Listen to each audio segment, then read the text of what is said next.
I used to think a life bends at only a few hinges: the first contract you sign, the first hand you can't let go, the first home that finally feels like yours. Another hinge revealed itself at 2 in the afternoon in a sunlit kitchen that smelled faintly of lemon oil and boiled potatoes. Myra, my daughter said, standing on the other side of the island palms, flat on the cool stone as if steadying herself. I went ahead and used the house. Adrian's company needed the collateral. For a second, I thought she meant the guest room, the tools in the garage, anything but what she actually meant. Use the house, I repeated, tasting the words. My name is Margaret Hale, and for 39 years that house had been the anchor I returned to, even when the water went rough. Explain. Lena did not falter. She had Adrian's poise today, not her father's softness.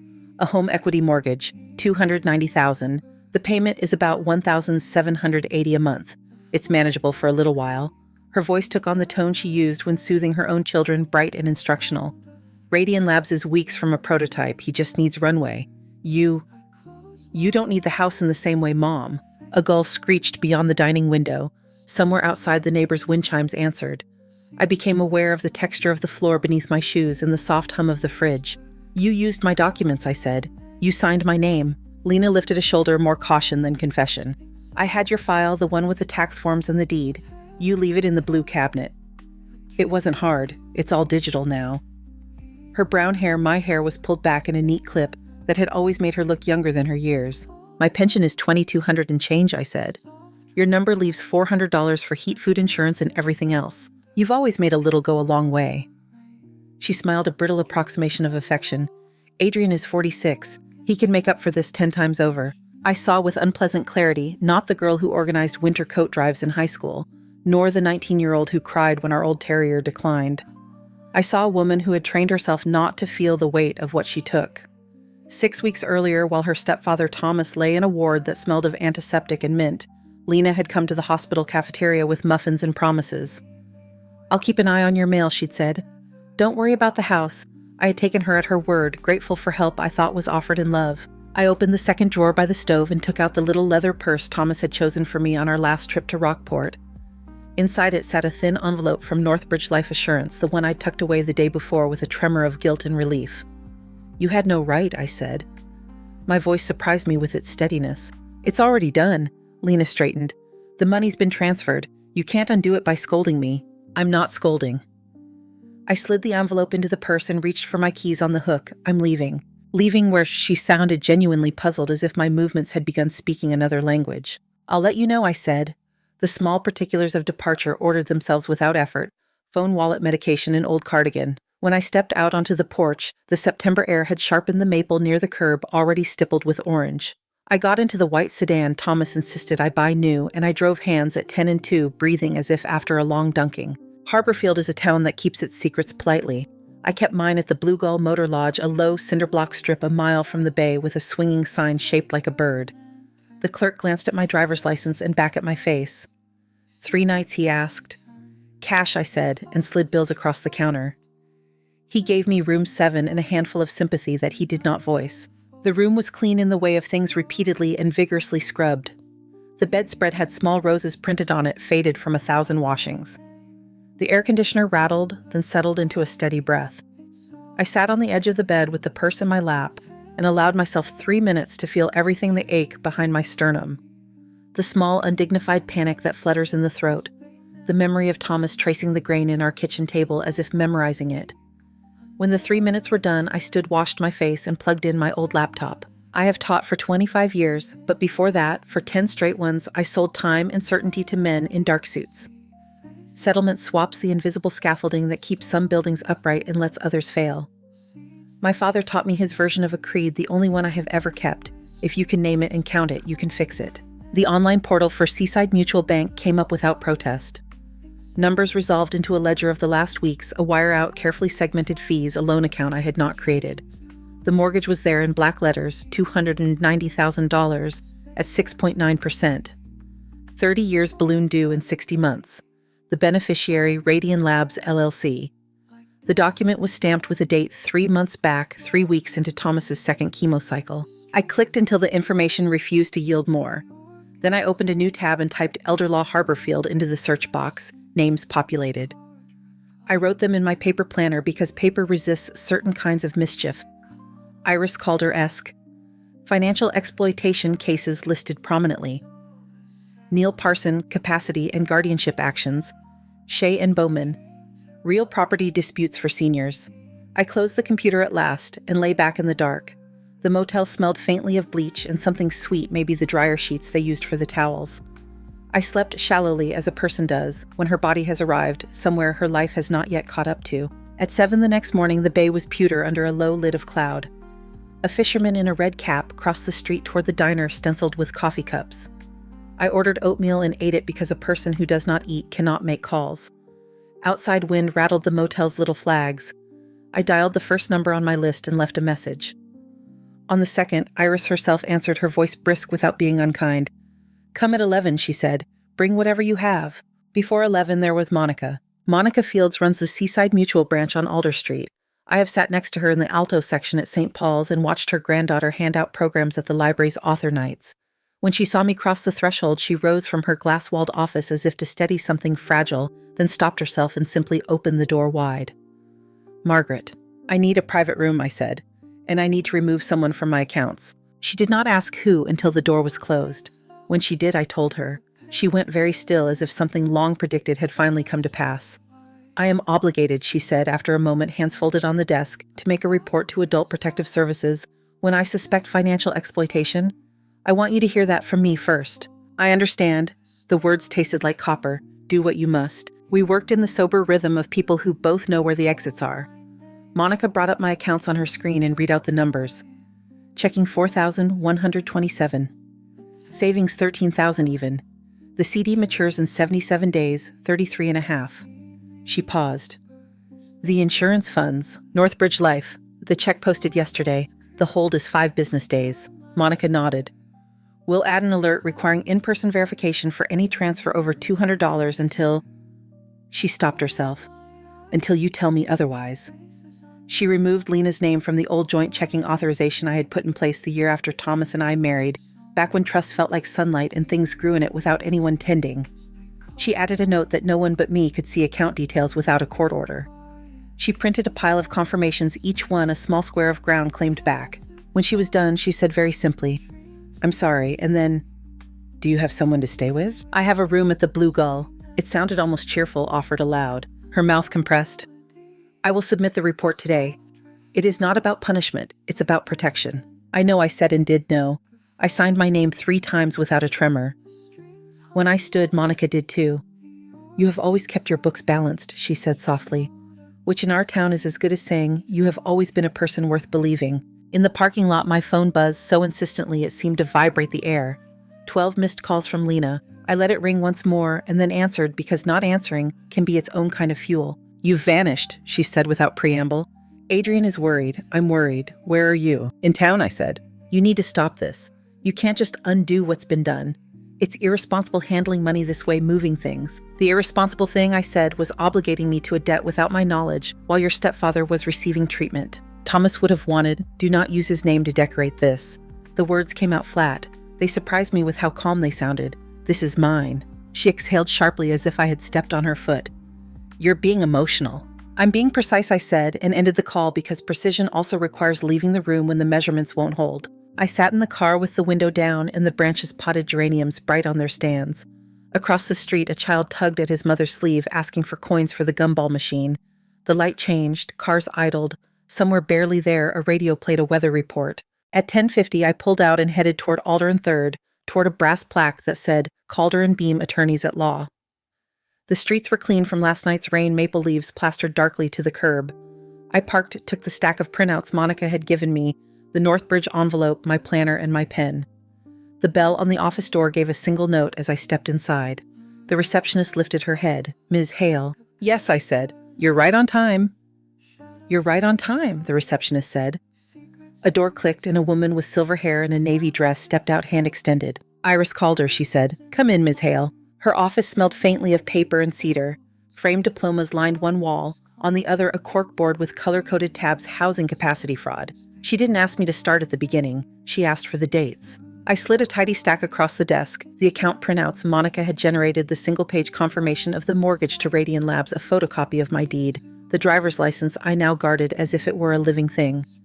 Iris scanned in silence the way someone reads sheet music in their head, hearing the upcoming bars. When she looked up, the focus in her eyes reminded me of a surgeon's pre-op pause. "Do you have the envelope from Northbridge Life?" she asked. I handed it over. She didn't open it. She placed it squarely atop the stack as if anchoring everything beneath. "Thank you," she said. "I'm going to need your signature on a few authorizations so I can request records. Also, I want contemporaneous notes from you, every call, every text, every interaction with Times. It matters." "I've kept a paper planner for 30 years, I said. Her mouth tipped at one corner. "Then you are already ahead." She slid me forms. I read and signed. She made 2 phone calls, one brief, one longer, and wrote a time on a yellow sticky note. "You'll want to stop by the clerk's office before they close," she said. "Ask for Celia. Tell her we spoke." She didn't narrate procedure or predict outcomes. She gathered my pages into a file with my name typed on a fresh label, then stood signaling our hour had become an edge we had stepped across. In the hallway, she touched my forearm. "You have done exactly what you should do," she said. The words were simple, not consoling. They settled like a plank laid over a span. Outside, the sky had brightened. The courthouse clock read 12:47. I walked the 3 blocks to the clerk's office and spoke to Celia, who had steady hands and a way of seeing the person in front of her without peering into them. When I left, a small packet in my purse bore a stamp still damp to the touch. My phone rang as I reached the corner. "Ms. Hale," a woman asked, voice professional, a touch hesitant. "This is Rhea Kamen with Summit First Mortgage. I'm reaching out about an online home equity application submitted recently in your name." "I didn't submit an application," I said. "That's what raised our flags," she replied. "We retain recordings of application sessions for identity verification. Would you have a moment today to come by our compliance office? We're on Harbor Street."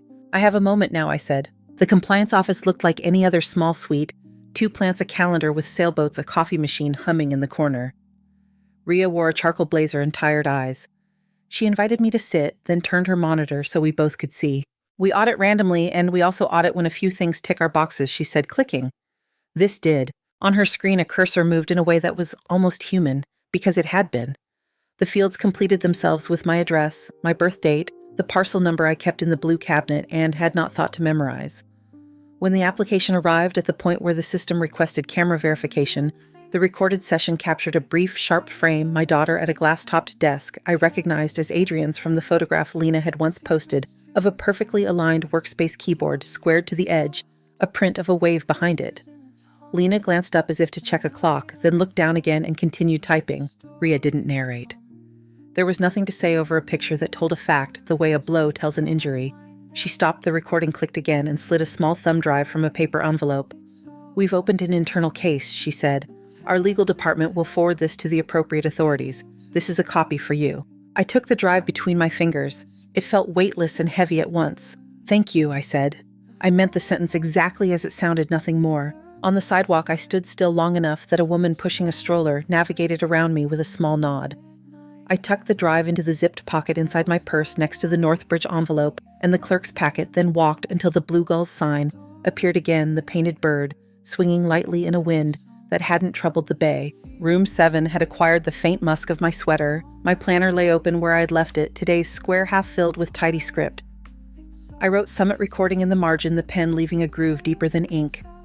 The motel's air unit ticked once before purring on. The phone buzzed. A text from an unfamiliar number, Ms. Hale. "My name is Daniel Shu. I used to work for Radian Labs. I think you should hear a few things." A second text followed as if he regretted the first but needed it to be complete. "I have documentation. I can meet anywhere public." I considered ignoring him. I considered running every kind of search on his number. Instead, I wrote back, Harborfield Diner. 4 o'clock, back booth by the window. The hours between passed, the way a shoreline passes from a train window, slower than it seems, and faster than you'd think. I called Nora Finch, my neighbor, to ask if the mail had been collected. "I've gathered it each morning," she said, then lowered her voice. "Margaret, there were men at your place. Tape measures, clipboards. I heard one tell another to prioritize kitchen resale features." "Thank you," I said. "Please don't confront anyone." "I won't," she said. "I'll keep a little log. Time a sentence or two. Habit dies hard." Nora had retired from the library 10 years ago with the air of someone who could still shelve an entire cart by Dewey from memory. I pictured her small figure at her front window, notebook in hand, the way she once recorded which birds visited her feeder in spring. At the diner, the coffee was strong enough to hold a spoon upright, and the waitress called everyone honey. Daniel Shu arrived a moment after I did. Younger than the gravity in his text implied, his collar slightly askew. He stood before he spoke as if we were meeting for a job interview. "Thank you for meeting me," he said, sitting only when I did. His hands worried a paper napkin until it was a soft rope. This isn't... He stopped. "I'm not looking for trouble. I couldn't let it sit." "You used to work for Radian," I said. He nodded. "Machine learning engineer. We were building a patient records tool, the same pitch you've probably heard, but the incentives shifted. When funding tightened, Adrian started talking about ways to optimize payer exposure. That's the phrase he used. We were asked to build models that would flag patients likely to cost providers more than reimbursements would cover. Deny care by algorithm, I said, because the ugly thing ought to be named where it stands." He flushed. He insisted it was prioritizing resource allocation, but any decent counsel would see the risk a mile away. We said so. The ones who did are gone now. He slid a small folder across the table. "These are copies of my own emails, notes from stand-ups, the original product brief versus the pivot doc.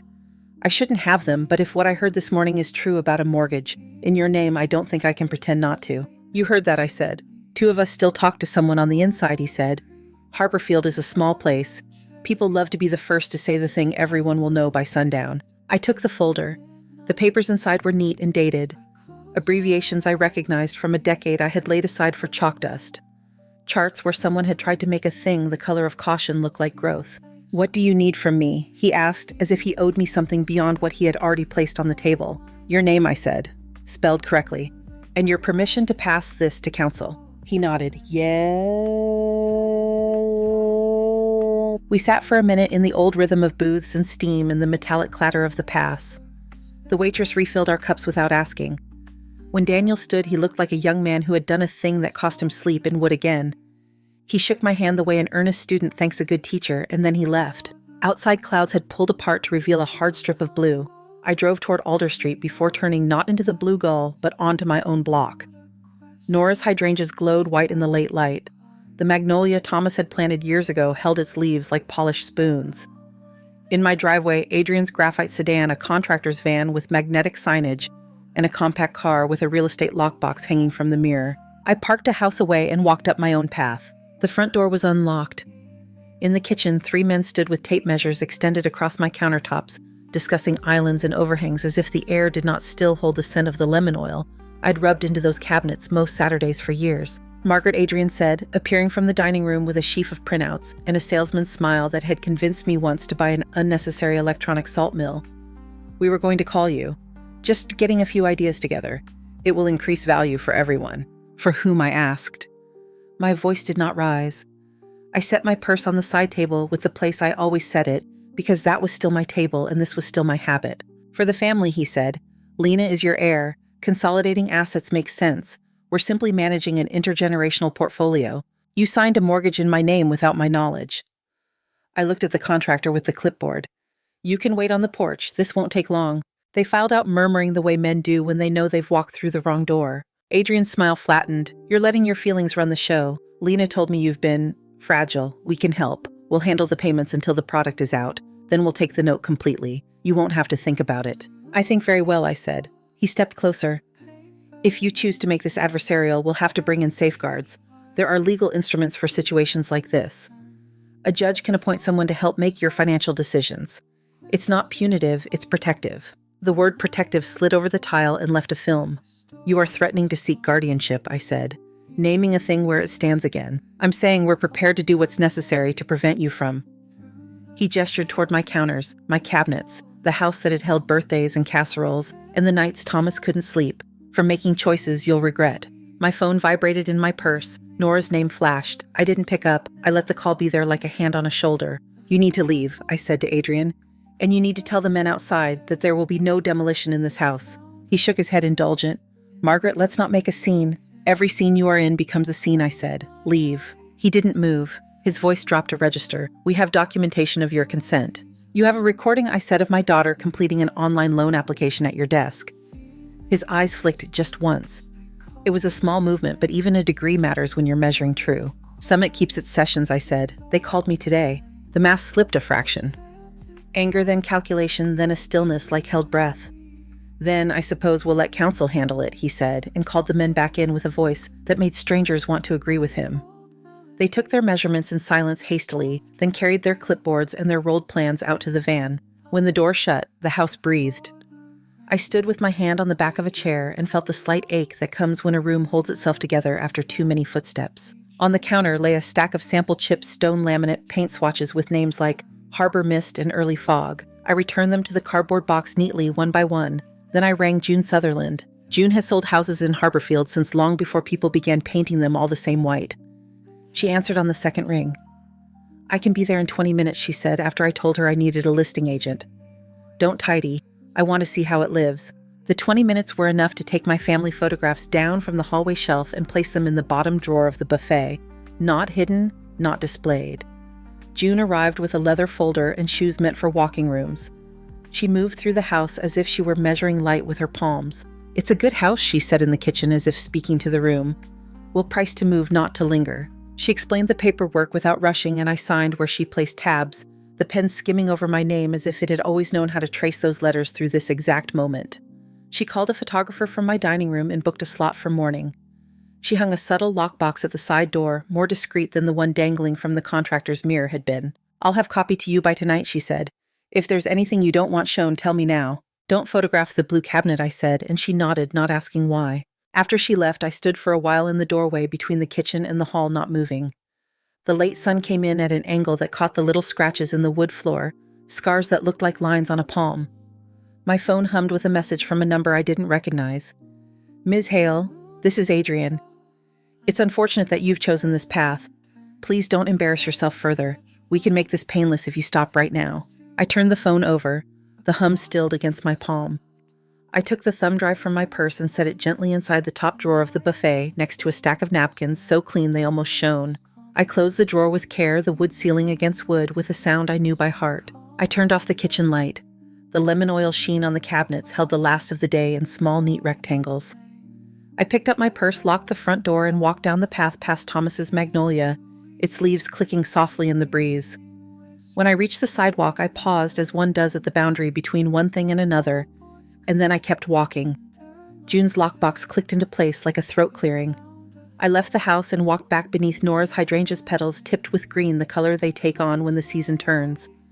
The air had the briny edge of a change in weather. At 8 the next morning, a knock at the Blue Gull door woke me from the kind of sleep that breaks itself into squares. A woman stood in the corridor, plain suit hair pulled back, badge at her belt. "Ms. Hale, Detective Rowan Pierce, Harborfield PD, Financial Crimes." She spoke the way nurses ask, "Where it hurts. May I come in?" I stepped aside. She took the chair by the small table and placed a spiral notebook on her knee. "We received 2 reports," she said. "One from Seaside Mutual, one from Summit First. I'd like to hear your account." I handed her what could be handed: Monica's printouts, the clerk's stamped packet, Ria's thumb drive in his paper sleeve. She watched the recording on my laptop without commentary, only a small exhale when Lena lifted her eyes toward the camera and then down again to continue typing. She noted times, dates, amounts. When she closed her notebook, her expression held the particular steadiness of someone who has seen people do things to the people they love. "We'll open a case," she said. "I'll contact both institutions for formal statements. You may receive a call from the district attorney's office." She stood, then hesitated. "These matters are slow until they are not. If you receive any pressure texts, visits save everything. If someone attempts to keep you from accessing your home, call us." After she left, I made coffee on the hot plate the motel provided and drank it out of a paper cup. I wrote her name and badge number in my planner, the page now a tidy geography of what could be measured. At 9, June's photographer texted to say she was on her way. I reached the house a few minutes before she did. The rooms held that early light that makes dust look like a small weather. She worked quickly, no chatter, shifting a chair an inch, drawing the curtain back, a handspan, catching the clean lines that Thomas had loved. Just after 10, Iris called. They filed, she said. No preamble, no need. Emergency petition for temporary guardianship alleging impaired judgment due to grief. Hearing set for tomorrow morning, 9 a.m., courtroom 2. I heard the words as if I were underwater and they were traveling through solid. "What do you need from me?" I asked. "Bring yourself," she said. "Bring what you already have. I also want an independent cognitive assessment. Dr. Kira Mendel has an opening at 2. I'll text you the address." I drove to Dr. Mendel's office after the photographer finished. The waiting room had chairs in the forgiving colors of medical buildings. A watercolor of a lighthouse hung opposite a low bookcase filled with slim volumes about aging that pretended to be neutral and were not. Dr. Mendel called me in herself. She was a compact woman in a gray sweater and sturdy shoes, the kind of person who would choose function first and look good doing it anyway. The tests were not difficult, but they were thorough. Names, numbers, shapes, recalling a list after a distraction, drawing a clock, explaining a proverb in plain words. She asked about my days, my nights, the medications with names that sound like invented cities. She did not ask about Thomas, which felt like a kindness. When we were done, she rested her pen on the folder. "You are performing well above average across all executive functions," she said. "I'll have a letter to your counsel by end of day." I thanked her. The gratitude was not for the result, but for the way she had asked clear questions and received plain answers, the transaction of respect. Back at the Blue Gull, the air conditioner's rattle sounded like distant rain. A message blinked Nora. "2 men back at your place, measuring the yard this time. I'm writing it all down." I wrote her message beneath Dr. Mendel's name, then closed the planner and stood. The act of closing and standing was its own sentence. Evening settled with the slow certainty of tide. June called from her office to read the listing copy aloud. "Light-filled 3-bedroom near the bay," she said. "Original wood floors, mature magnolia. Well-kept, loved." She paused. "No mention of that cabinet." "Thank you," I said. After 9, the motel corridor quieted. Somewhere a television murmured the end of a game show. I laid my clothes for morning on the chair and set 2 alarms. The night did not grip, but it did not release either. Courtroom 2 was smaller than the ones on television. Benches rubbed to a soft sheen by generations of skirts and suit trousers. The ceiling fans turned with diligence. I sat at the table with Iris, whose charcoal suit seemed engineered to take unnecessary emotion out of air. Across the aisle, Lena sat beside Adrian, and a man with the kind of tie men wear when they want you to think of old money. Lena kept her chin high.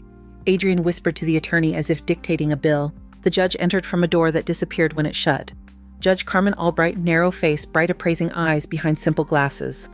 She called the case and looked first at Iris, then at the papers before her. "We will proceed in short order," Judge Albright said. "Mr. Dalton," she nodded at Adrian and Lena's attorney, "you filed the petition. You may be heard." Mr. Dalton stood and arranged his mouth into concern. "Your Honor, our petition arises from a daughter's alarm. Ms. Hale has been making precipitous financial decisions, abandoning her residence, moving funds, engaging agents without consultation." "Consultation with whom?" Judge Albright asked. "With family," he said smoothly. "Her primary heir, Ms. Reynolds, is attempting to ensure her mother's welfare." Iris rose, placed a single sheet atop the stack before her, and looked at the bench. "Your Honor, we have submitted Dr. Mendel's capacity letter, which contradicts any claim of diminished judgment. We have also provided to the court an authenticated screen recording from Summit First Mortgage of Ms. Reynolds, completing an online loan application in Ms. Hale's name. Additionally, Seaside Mutual has filed a mandated report of suspected elder financial exploitation. Detective Pierce of Harborfield PD's Financial Crimes Unit has opened a case." Judge Albright held up a hand and the room adjusted itself. "Mr. Dalton," she said mildly, "have you reviewed the materials counsel just referenced? We have not been given time to—" "They were served electronically last night," Iris said. "They are untested," Dalton said. "Anxious parties can misinterpret. The video shows Ms. Reynolds," Iris said, "at a desk, entering Ms. Hale's information. The camera captures her face." Judge Albright turned to Lena. "Ms. Reynolds, do you wish to be heard?" Lena stood, kept her hands on the table, and looked neither at me nor at the judge. "My mother she's not herself," she said. "Since Thomas died, she's been different, suspicious. The mortgage was a temporary solution to provide liquidity for a company that will benefit all of us. I would never harm her." Judge Albright nodded once the way you mark a sentence complete, and the recording. Lena's mouth tightened, taken out of context. "Cameras are unskilled with context," the judge said dryly, then looked down at the file again. "And the notary—" She turned a page. "Counsel, the affidavit indicates the notary, whose stamp appears on the mortgage documents, was in Florida on the date in question, on vacation. She has reported unauthorized use of her seal." Dalton began to speak. The judge lifted 2 fingers and he stopped. "I have before me," she said, "a petition for emergency guardianship based on vague allegations contradicted by a physician's capacity letter, concurrent reports from 2 financial institutions, and preliminary evidence of fraud. I see significant conflict of interest on the petitioner's part. Emergency guardianship is a tool of last resort, not a cudgel in a family property dispute." She removed her glasses and looked over them, which is somehow more severe than looking through them. "The petition is denied. I am issuing a protective order prohibiting Ms. Reynolds and Mr. Harper from accessing Ms. Hale's accounts, properties, or records. Any further interference will be addressed as contempt. Ms. Hale, if you'd like a referral to the court's elder advocate, the coordinator is available next door." I heard the words "petition is denied" and felt the bench under me grow steadier as if the building had settled onto new footings. Iris inclined her head the smallest degree. Across the aisle, Adrian's jaw clenched. Lena stared at the table and did not lift her eyes. Outside the courthouse, the sky had cleared to that thin autumn blue that makes edges sharper. Nora waited on the steps with a paper cup of tea and an expression that felt like a shawl thrown over my shoulders. "I sat in the back," she said. I kept my mouth shut. Nearly chewed through the cup. We walked to the sidewalk slowly, two women leaving a building that had both taken and returned something. My phone buzzed. "Iris, stop by. 2 quick signatures. Then go home and rest." I did as asked. Her office smelled faintly of cedar and toner. She slid papers across and I wrote my name where the tabs asked for it. June called as I drove. "Listing is live," she said. Her voice was the pleasant neutral of someone who had learned to say good news as if she were reading a thermometer. 4 showing requests already. 2 more likely by end of day. At the house, the afternoon sun fell in long bars across the floors. The magnolia outside the front window held a few leaves that had gone a deep, improbable green. On the entry table, I set the keys down and listened. Houses have their own breath. Mine exhaled. I opened the buffet and checked that the thumb drive sat where I had placed it, tucked against the linen like a small, quiet truth. In the kitchen, I filled a glass with water, drank it, rinsed the glass, and set it upside down on the rack. The gestures felt clean. Nora let herself in and stood in the doorway with that hands-on-hips posture I had seen when she scolded teenagers for stomping in the library after school. "I brought your mail," she said, placing the rubber-banded stack on the table. And I made a chart. She had, of course, a page ruled by hours filled with neat notes.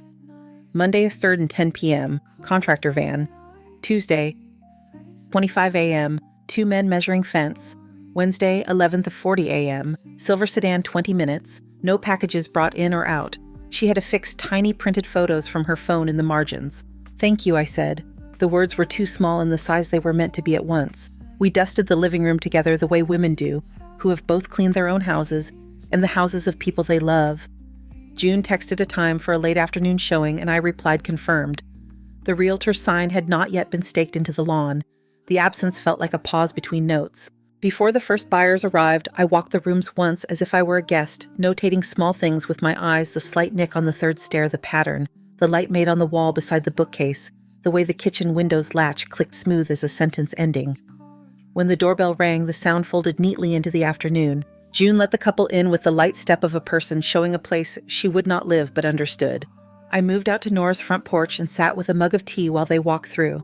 Nora spoke of small things, the new cashier at the market, the church's rummage sale, as if sprinkling sand on ice. The couple left with polite smiles and the observation that the magnolia was lovely. Evening thinned the light. I locked the door and checked the windows. On the dining table, June had placed a folder with her card clipped to the front and a note, "Good traffic. More tomorrow." I stacked the folder atop the mail and turned off the lamp. The last daylight lay quiet over the lemon oil, a soft brightness holding to the wood. I stood in it until it faded, then took my purse from the chair, felt for the familiar weight of my keys, and pulled the door gently into its frame. In the morning, the house felt lighter, as if the air had forgotten to carry what it carried yesterday. June's sign went into the lawn just after 9, its thin post making a neat hole where the grass would remember. By noon, she had texted 6 new appointments, each with a window wide enough for strangers to imagine themselves into my rooms and out again. At 1, the doorbell sounded, and a couple with a stroller stood on the step. They moved through the hallway, touching things without touching them, the curve of the banister, the paint around the window latches. The woman paused beside the magnolia and rested her palm against the glass, as if checking for fever. "It's quiet," she said. "Not to me." The man nodded and lifted their child so he could see the leaves. When they left, June stood in the doorway and tilted her head in the little way she has when she's already measuring the distance between interest and paper. I was in the kitchen rinsing a coffee cup when the phone rang. "Ms. Hale." The voice identified itself, Assistant District Attorney Mara Keene. "Plain steady. We've reviewed materials from Seaside Mutual and Summit First, along with the notary affidavit. Detective Pierce will bring you a formal statement to sign this afternoon." "All right," I said. "Please keep your phone on," she added. "There may be additional questions." I set the receiver down and looked at the faint ring it left in the polished wood. Nora came in through the side door with her notebook. 3 cars since 10, she said, flipping to the right page, as if it had always been waiting. No boxes carried out. I took 2 more photos. She placed them on the counter, the glossy paper still warm from the drugstore printer. We wrote the times in the margins. There is comfort in squares that hold their numbers. By evening, June called with the kind of understatement that lets the listener breathe. "There's an offer," she said. $455, clean terms, 30 days flexible closing. They love the tree. I thought of the woman's hand against the glass. "Send it through," I said. The next morning, the compliance language looked like something I had once taught a young analyst to read how to scan and stop where you should, and my pen moved through my name in the places it was asked to. June carried the signed pages away in her leather folder. When the door closed, the house grew quiet in a new way, the kind that exists when an answer has been given. Detective Pierce arrived before noon with a thin stack clipped tight in a deliberate pen. We sat at the dining table where Thomas used to spread his crosswords. She read aloud, and I said yes, where yes belonged. "You explain cleanly," she said as if noting the weather. "Thank you." 2 days later, Iris called early. "Title wants confirmation from the bank that they're treating the lien as contested," she said. "Seaside's fraud unit is sending it in writing. We're close." Her voice carried the calm of a person who makes a living in distances measured by pages and stamps. That afternoon, she texted a single line recorded and a photo of a clerk's index showing the mortgage flagged as under investigation, pending removal. The air moved through the house as if a window had been cracked. The offer went firm. June ordered the sign rider that says "Under Agreement," its red letters bright as a small siren. In the evenings, I wrapped the things worth wrapping: the cream pitcher from my mother Thomas's favorite mug, with the tiny chip of blue bowl with a crack so fine you could only feel it. Nora handed me a stack of newsprint and a roll of tape and scolded me for double boxing the books. The grand jury met on a Tuesday. Ada Keene called on Wednesday. True bills returned, she said. Mortgage fraud, identity theft, exploitation. Mr. Harper's counsel reached out this afternoon. They've asked about resolving. The words did not land like victory. They landed like a door being shut with sufficient force to latch. June stood in my driveway later with 2 sets of keys, one for the buyer's final walkthrough and one for me in case I wanted a last evening alone. I chose the second. After she left, I turned every lamp on. The rooms looked like they had when we hosted the choir for cider in December, the soft glare on the floors, the old house generous despite the weather outside. I walked the perimeter as if I were a groundskeeper in a museum, touching nothing, registering everything. In the hallway, I stopped at the place where a painting had hung for 20 years and found the faint square of unfaded paint beneath a small ghost in the correct proportions. The closing took an hour. The buyers arrived pink-cheeked from the cold, their boy holding a small stuffed whale by its tail. We signed in piles. When it was done, the woman surprised us both by taking my hand in both of hers. "We'll take care of it," she said quietly. I believed her. Outside, the magnolia leaves flashed dull silver as the wind turned them. I moved into the new place 2 streets over from the community garden, a second-floor condominium with light that pooled in the afternoons and a balcony rail wide enough for herbs. The movers carried in the pieces I had kept. The rest had been given to people who would use them. I set the blue bowl with its hairline crack on the kitchen shelf and filled the kettle. The first time it boiled, I thought the whistle sounded like a creature being returned to itself. Iris came by with papers in a square box, and we sat at my small table as if this had always been where we met. The DA offered a plea, she said. 2 years probation, each restitution of the mortgage amount, and your legal fees community service. Permanent no contact with your accounts. They'll enter in court next week. She did not gauge my face for reaction. She placed the box in front of me. From Summit's counsel, she said.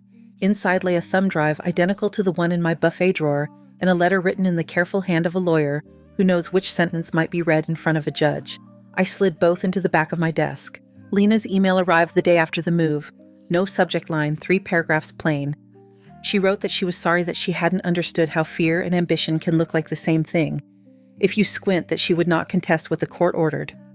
She asked at the end whether I would be willing to see the children at the community center on Saturday mornings. I read the message twice and answered with a time. On Saturday, the kids rushed the craft room like a tide. We made small boats from corks and toothpicks and paper triangles, the sort of thing you can float in a sink if the water is still. The boy asked why my new house didn't have a magnolia and whether the people who bought mine liked whales. The girl stuck her tongue out while she lined up the toothpicks, exactly serious in a way that made me think of the first time Lena sorted buttons by shade. When they left, the room smelled faintly of glue and orange peel.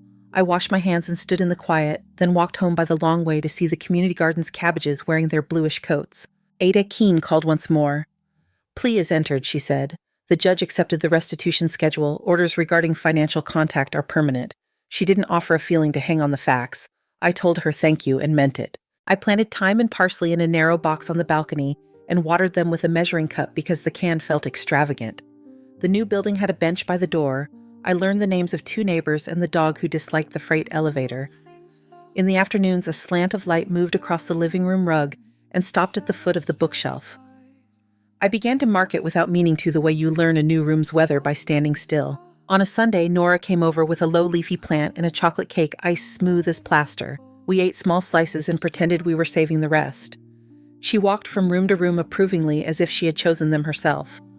At the door, she squeezed my arm and said, "It suits you," and I looked around and found that it did.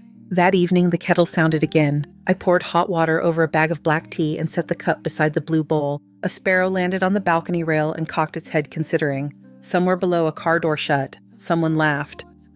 A radio carried a few bars before moving on. I opened the balcony door to let the air in. The thyme lifted its small leaves, and the room filled with that clean green smell that means something will take root if it has been given the proper depth and the right amount of light. Thank you so much for listening to today's story. If this story resonated with you or made you reflect, I'd love to hear your thoughts, so feel free to share them in the comments below. And don't forget to like, subscribe, and hit the notification bell so you won't miss the next story. I'll see you next time as we continue exploring more journeys and lessons together.